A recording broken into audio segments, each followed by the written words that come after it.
வாங்கிச்சு ஒரு 20-30 ஐஸ் எடுத்திருப்பேன். ரொம்ப சந்தோஷம். ஏன்னா அப்போ ஒரு வாத்தியாருக்கே பேசிக் சம்பளமே 165 ரூபா.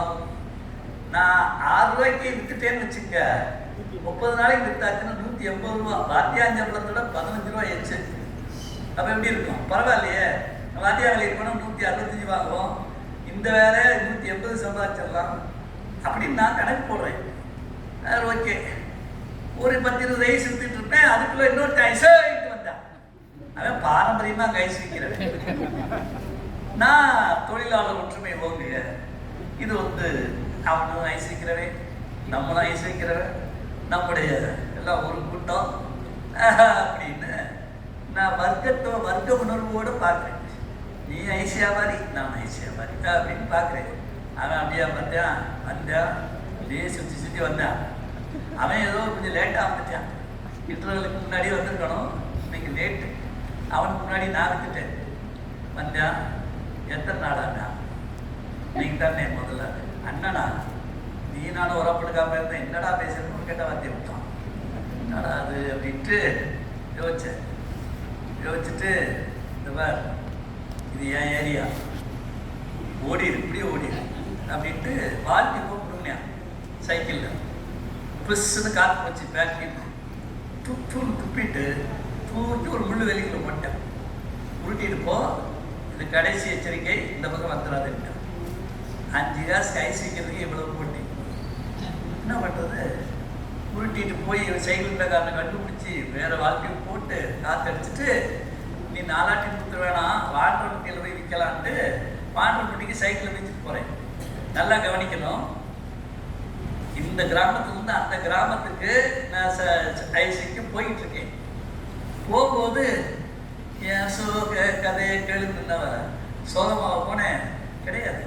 சைக்கிளை வச்சுக்கிட்டே, உலகம் பிறந்தது எனக்காக, ஓடும் நதிகளும் எனக்காக, மலர்கள் மலர்வது எனக்காக, அன்னை மடியை விரித்தாள் எனக்காக பாடிட்டு போனேன்.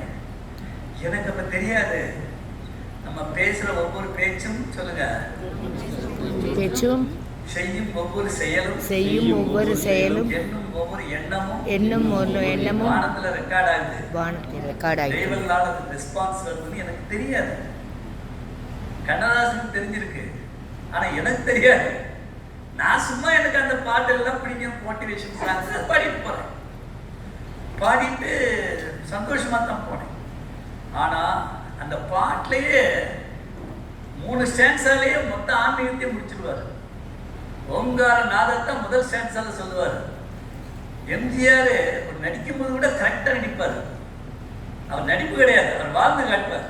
எப்பயுமே அவர் நடிப்பு நடிகர் கிடையாது. அது தன்னை வெளிப்படுத்திய ஒரு தேசாபிமானி, ஒரு வள்ளல், அவ்வளவுதான். அவர் சொல்லும் போதே முதல் ஸ்டான்ஸ் என்னன்னா, காற்றில் மிதக்கும் ஒலிகளிலே, அது ஓங்கார நாதம், கடலில் தவழும் அலைகளிலே இறைவன் இருப்பதை நான் அறிவே, என்னை அவனே தான் அறிவார். பாருங்க, சாதாரண தத்துவம் இல்லைங்க. கடவுளை வள்ளலார் சொல்லுவாரு, கடவுளை எல்லாருக்கும் தெரியும். கடவுளை அது அதிசயம் அல்ல, கடவுளுக்கு உன்னை தெரிந்தால் தான் சிறப்புனார். எல்லாருக்கும் கடவுளை தெரிவது பொதுநிலை, கடவுளுக்கு உன்னை தெரிவது சிறப்பு நிலையினார். அதேதான், உங்களுக்கு பாரத பிரதமரை தெரிஞ்சிருக்கலாம், எல்லாருக்கும் தெரியணும். ஆனா பிரதமருக்கு ஒன்றை தெரியுமான்னு தெரியணும். 1-to-1 கரஸ்பாண்டன்ட் மந்த்ல நெட்வொர்க் ஸ்டார்ட் ஆயிடும். ரொம்ப சிம்பிளா சொல்றாரு பாருங்க. அது நடிக்கும்போது கூட பாத்தீங்கன்னா, காற்றில் மிதக்கும் ஒலிகளிலே கடலில் தவழும் அலைகளிலே, எம்ஜிஆர் காட்டுவாரு, இறைவன் இருப்பதை நான் அறிவேன். அடுத்த வரி என்ன? என்னை அவனே தான் அறிவான். எனக்கு அவனை தெரியும், அவனுக்கோ அடிச்சா காப்பு. மெய் செலுத்த போனேன்.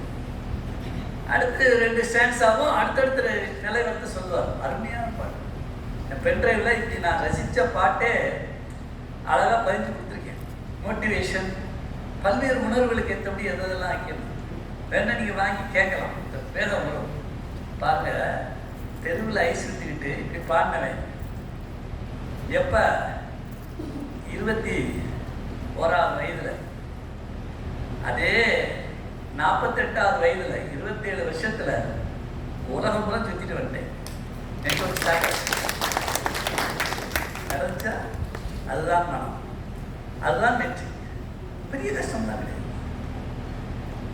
மைண்ட் டியூனிங், உடம்பும் மனமும் சொல்லுங்க, உடம்பும் மனமும் கூட்டு கூட்டு தன்மை கிடையாது. இந்த கூட்டணி உடம்பு ஒத்துக்கிறத மனசு ஒத்துக்கணும், மனசு ஒத்துக்கிறத உடம்பு ஒத்துக்கணும். உங்களை நோயாளியாக இருக்கிறது ரொம்ப ஈஸி. மனதில் நோயை விதைக்கணும். உங்களுக்கு டயபெட்டிக்னு நினைக்கிறேன் பண்ணி அப்படின்னு ஆரம்பிச்சிட்டிங்கன்னா ரெக்கார்ட் ஆயிடும். டயபெட்டிக் புரியுதா? உங்கள் கிட்னியில் கொஞ்சம் பிரச்சனை மாதிரி தெரியுது, எதுக்கும் நீங்கள் டயாலிசிஸ் ட்ரீட்மெண்ட் அப்படின்னு ஆரம்பிச்சிட்டாங்கன்னா முடிஞ்சது. 10 வார்த்தை ஐயா வச்சு நிச்சயமாக ஒரு மலிவு புத்தகம் வெளியிட்டிருக்கேன். 250 புத்தகத்தை 75 ரூபாய்க்கு கொடுத்தேன். உலகம் லட்சக்கணக்காக கொடுத்துருக்கேன்.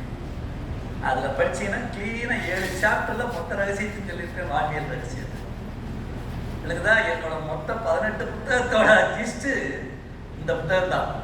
இதை ஓசியா கொடுக்கணும்னு ஆசை. ஆனால் ஓசியா கொடுத்தது மக்கள் மதிக்க மாட்டாங்கன்னு 75% டிஸ்கவுண்ட்டில் இந்த புத்தகத்தில் ஐயா கொடுக்குறேன். எங்கும் வெற்றி, எதிலும் வெற்றி, எப்படி அப்படி விழிப்பாய் நம்மளா வெற்றி நிச்சயம் அப்படின்றது இதுதான் இன்றைய தலைப்பு. எங்கும் வெற்றி, எதிலும் வெற்றி. நான் சொன்னேன் சிநேக கதையில் தான் வரும். இது ஒரு மளிகை பதிப்பு. சிவசித் சபை கையேடு. என்னுடைய சபைக்கு பேர் சிவசித் சபை.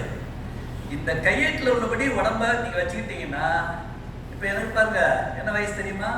மோடிஜி, நான், சூப்பர் ஸ்டார் ரஜினிகாந்த் ஒரே வயசு, 75 வயசு.